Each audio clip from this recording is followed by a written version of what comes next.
Papalabas sa ubi. Ibang bansa, kung ano yung buhay ng yung may naglalaban lalaki doon. Tulog ka lang, tapos naglalaban na sila. Palitan kami. Dinalitan kasi sa bulse, kape.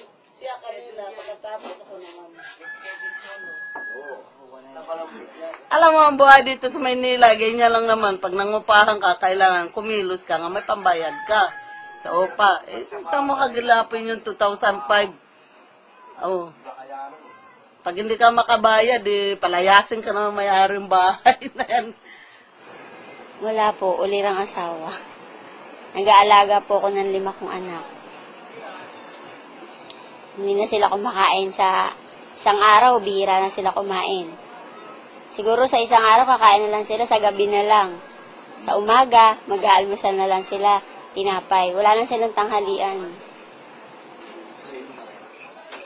Minsan, walang pagkain, gano'n.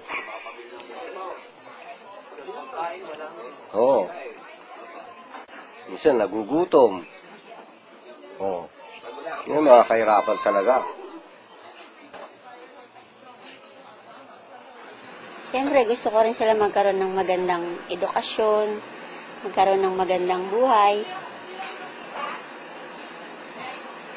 na hindi nila danasin yung mga dinadanas ko.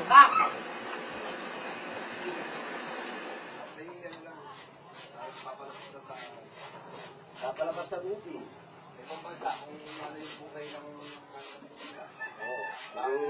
yung may naglalaban lalaki doon. Tulog ka lang, tapos naglalaban na sila.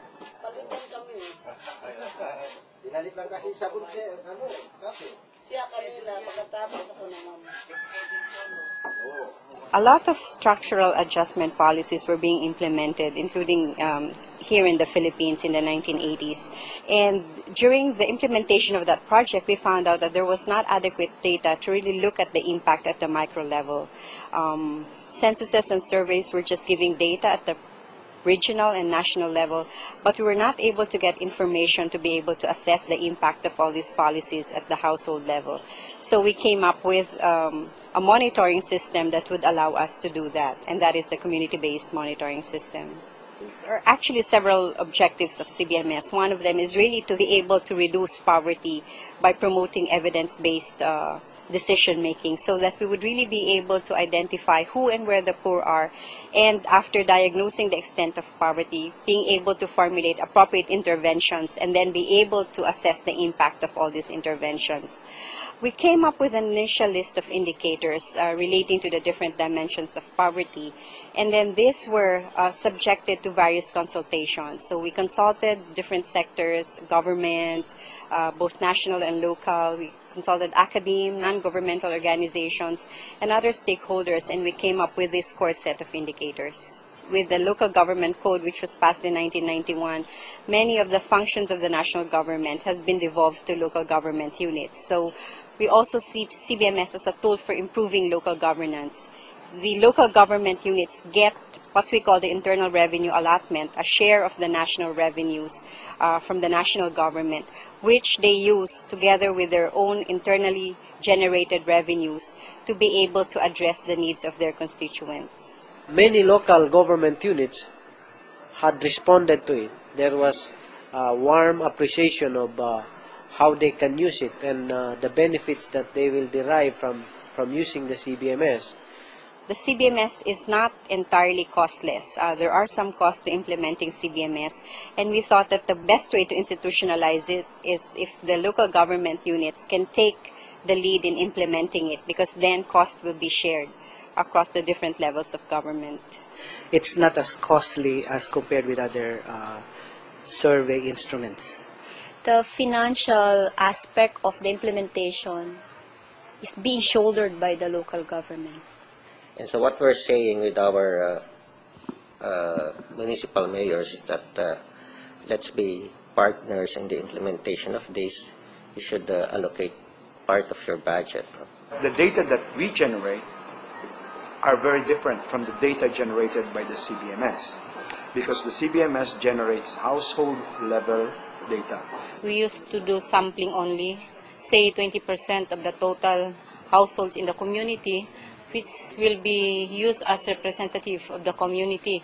It's more of a gut feel, before the CBMS.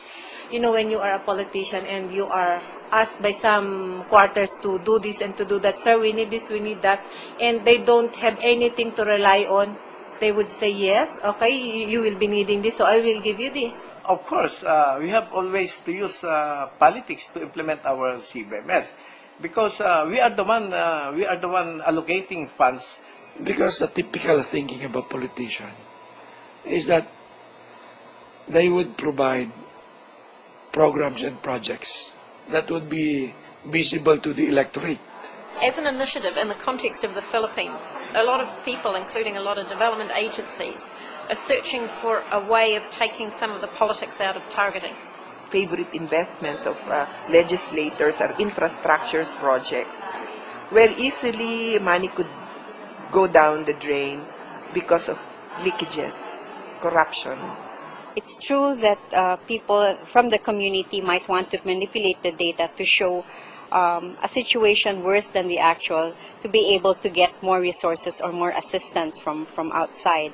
But at the same time, it's really a big commitment on the part of local chief executives to do CBMS, because that would mean that they're actually opening up their processes to everyone, and everyone can see whether resources that they've used up have made any dent on the quality of life of the people in their area.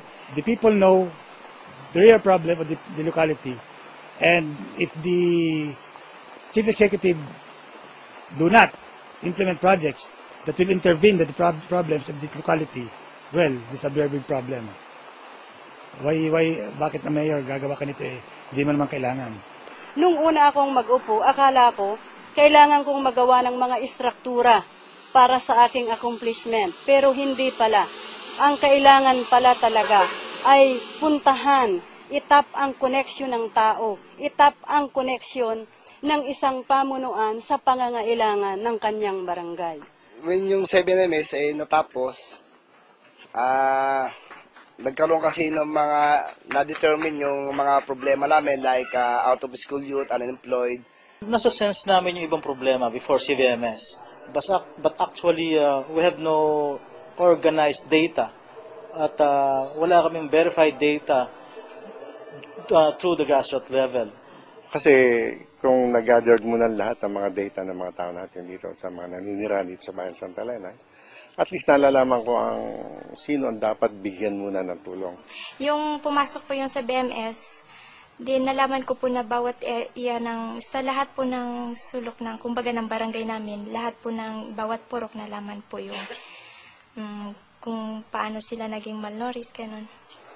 Nakakandak kami ng meeting para mapag-usapan Barangay Development Council kung alin ang dapat na i-prioritize ng barangay ng mga proyekto bago namin pin-forward sa City Planning Office.